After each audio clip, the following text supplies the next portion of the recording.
Assalamualaikum warahmatullahi wabarakatuh.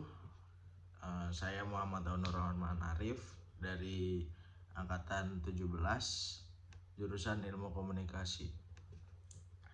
Saya di sini akan menjelaskan materi pada hari Senin, yaitu self awareness atau pengenalan diri. Pada dasarnya, setiap manusia cenderung untuk mengembangkan dirinya sendiri menjadi lebih baik, lebih matang, dan lebih mantap. Namun, kecenderungan seseorang untuk menimbulkan kemampuannya tidak terwujud begitu saja, tanpa ada upaya untuk pengembangan kepribadian yang dimilikinya.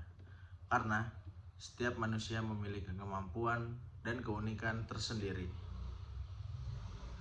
Pengenalan diri yang sangat diperlukan dalam pengembangan potensi-potensi yang positif serta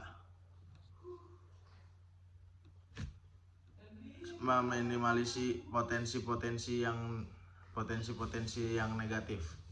Pengenalan diri dapat melalui introspeksi diri, feedback, dan tes psikologi. Poin pertama yaitu introspeksi diri. Introspeksi diri merupakan peninjauan terhadap perbuatan, sikap, kelemahan, kesalahan, dan sebagainya diri sendiri, atau disebut juga dengan mawas diri, adalah introspeksi yang dilakukan karena kita sendiri yang paling mengetahui diri sendiri, dengan mendengarkan suara hati yang paling dalam dan dilakukan secara jujur.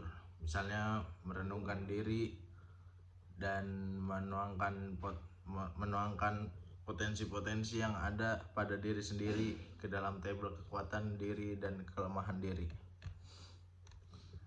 Dalam cara ini, individu meluangkan waktu untuk mengevaluasi apa yang telah dilakukannya, apa yang telah ia capai, dan apa yang memiliki sebagai suatu kelebihan yang dapat mendukung, dan apa yang memiliki sebagai suatu kekurangan yang menghambat tercapainya prestasi tinggi. Dengan cara ini, efektif bila individu bersikap jujur, bersikap terbuka pada dirinya sendiri, mau dengan sungguh-sungguh memperhatikan kata hati. Cara yang kedua adalah feedback dari orang lain. Cara ini dapat dilakukan dengan meminta masukan berupa informasi atau data penilaian tentang dirinya dari orang lain. Apakah itu anggota keluarga, teman, bahkan lawan sekalipun.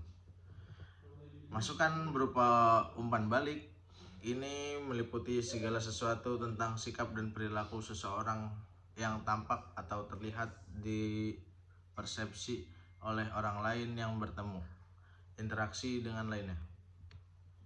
Hal ini mempunyai tujuan yang membantu seseorang menelaah dan memperbaiki tingkah laku. Beberapa persyaratan suatu feedback efektif adalah dengan cara langsung kepada individu, pernyataan yang disampaikan bersifat evaluatif dan deskriptif, diberikan sesuai kebutuhan dan dikehendaki penerima, disampaikan pada waktu yang tepat, dicek pada si pengirim, dicek pada orang lain dalam kelompok. Poin yang ketiga atau yang terakhir untuk mengenali diri sendiri adalah dengan melakukan tes psikologi. Pengenalan diri melalui tes psikologis dilakukan karena potensi diri yang dimiliki tidak diketahui oleh kita sendiri dan orang lain. Tes psikologi tidak mengukur potensi psikologis individu, dapat memberikan gambaran kekuatan dan kelemahan individu pada berbagai aspek psikologis, sebagai kecerdasan atau kemampuan intelektual, potensi kerja berpikir, kemampuan sosiabilitas, potensi kepemimpinan maupun kepribadian. Cara yang paling cocok untuk lebih mengenali diri adalah berpeluang kepada diri sendiri. Namun yang jelas kita harus meluangkan waktu untuk melihat bagaimana keadaan diri kita yang sebenarnya secara terbuka dengan menerapkan kejujuran. Tanpa kejujuran dan terbukaan, kita hanya menemukan topeng-topeng di diri kita. Ada juga dari self awareness ini adalah kesalahan model hidup yang didikte orang lain, hidup mengekor orang lain, hidup hanya bergerak otomatis. Ini adalah kesalahan model hidup. Lalu komponen pendukung perubahan dari Robert T. Kiyosaki adalah komponen yang bisa mendukung perubahan. Itu salah satunya fisik, yang kedua mental, yang ketiga emosional, yang keempat spiritual. Kesadaran diri, kemampuan individu dalam mengetahui diri secara emosional maupun fisik. Fungsinya adalah untuk tampil percaya diri, memiliki komunikasi yang baik.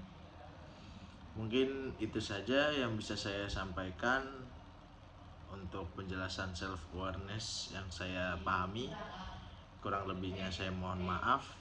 Sekian, wassalamualaikum warahmatullahi wabarakatuh.